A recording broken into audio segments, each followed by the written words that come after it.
TRS party? నువ్వు BRS party మీద ఏదైతున్నదో శాపనార్థాలు పెడుతుంటే, నువ్వు బీఆర్ఎస్ పార్టీ మీద శాపనార్థాలు పెడుతుంటే ఏమనుకోవాలి? నువ్వు బీఆర్ఎస్ పార్టీ శాపనార్థాలు పెట్టకు తల్లి. రాష్ట్రంలో అధికారంలో ఉన్నది రేవంత్ రెడ్డి గారు. ఈ రాష్ట్రానికి ఏదైతుందో అది నిజంగా మంచి చేస్తే సంతోషపడదుమే. నిజంగా మంచి చేస్తామని చెప్పి మంచి చేస్తూ ఒక రెండు చెప్తారు. మహాలక్ష్మి పాపం ఆర్టీసీ కార్మికులు అయితే శంకర్ గౌడ్ బలైపోయిండే. ఆ నిధులు సక్రమంగా ఇచ్చి ఉండున్నట్టయితే ఆర్టీసీ కార్మికులు ఉద్యమించేది కాదు, శంకర్ గౌడ్ బలయ్యేది కాదు. ఉచిత విద్యుత్ ఆర్టీసీ రోడ్ ఎక్కిండ్రు. ఇక నేను ఉన్నదేందే, ఇక నేను ఉన్నదేంది అంటున్నా. ఫీజు రియంబర్స్మెంట్ 10,000 కోట్లు కోర్టు మొట్టిగా లేచింది ఫీజు రియంబర్స్మెంట్ సంబంధించి.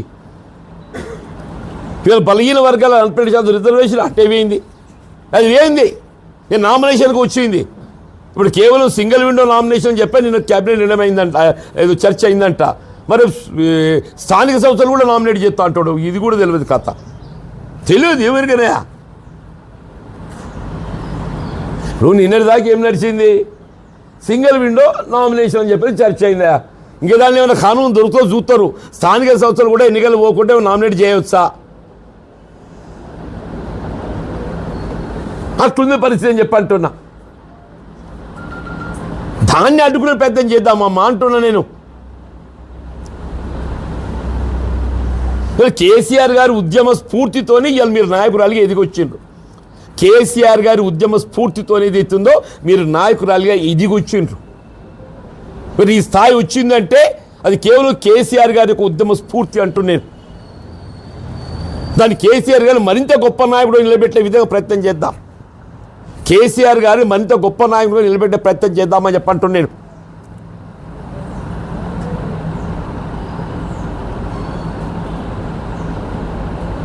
అదిగనేది అవుతుందో అడుపోయి ఇవాళ నువ్వు ఇక్కడ దాకా ఎదిగినావు అని చెప్పంటే ఆయన ఉద్యమ స్ఫూర్తి, కేసీఆర్ గారి ఉద్యమ స్ఫూర్తి అయితే నువ్వు ఆయననే మన మనిషి అంటే ఎట్లా తల్లి? ఆయన మన మనిషి అయితే ఇక మొత్తం ఎవరు హృదయం ఉన్న మనుషులు అంటున్నాను. దయచేసి అటువంటి మాట నీ నోటి నుండి వెలువడిస్తుంది కాదు.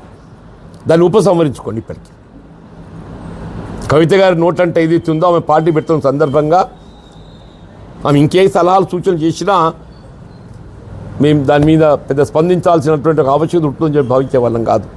కానీ అంత పెద్ద ఆయన పట్టుకొని ఏదైతుందో తెలంగాణ ఉద్యమ నాయకుడు, తెలంగాణ రాష్ట్ర ఏర్పాటు స్ఫూర్తి దాత, 2 పర్యాలు రాష్ట్రాన్ని ఏదైతుందో దేశంలోనే కాదు అంతర్జాతీయ స్థాయిలో నిలబెట్టినటువంటి ఒక గొప్ప నాయకుడిని పట్టుకొని ఇలా మరమనిషిగా పేర్కొనడం అంటే నిజం కూడా దాన్ని మరి జీర్ణించుకోలేకపోయి మీరు కవిత గారు మీరు ఆయన స్ఫూర్తిలో మీరు ముందుకు వచ్చిన నాయకురాలు కాబట్టి let might have slip the tongue or లేకపోతే నిజంగా ఉద్దేశపూర్వకంగా అన్నారు, చెప్పలేము. అది కూడా